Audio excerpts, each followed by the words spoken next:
વાત જો સૌરાષ્ટ્રના આનની આવે તો તું જોગીદાસ ખુમાણ થઈ જાજે। હાથમાં હોય જો તલવાર, હાથમાં હોય જો તલવાર તો તું શંકરના વારે ગોહિલ થઈ જાજે।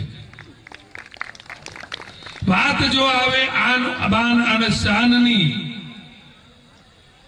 તો અભડા અળબંગ થતા તું ક્યારે પાછો ના પડતો। અને જે દી ઘોડા સહિત પઠાણને કાપવાની વાત આવે તો પ્રતાપ થતા જરાય ના અચકાતો। અને જો વારે વારે જન્મ મળે, ભગવાન વારે વારે જો જન્મ આપે આ પૃથ્વી ઉપર માનવ તણો તો બેફિકર તું ક્ષત્રિય થઈ જાય।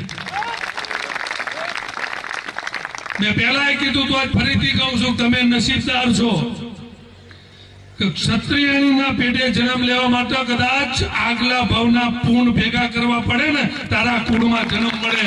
તમને મળી ગયો છે તો એનો ઉપયોગ કર્યો। હું હંમેશા કહું છું કે ક્ષત્રિયોએ આ સમાજને હું આપ્યું ને એના આંકડા ભેગા થાય એમ નહીં। ધર્મને હું આપ્યું ને એના આંકડા ભેગા થાય એમ નહીં।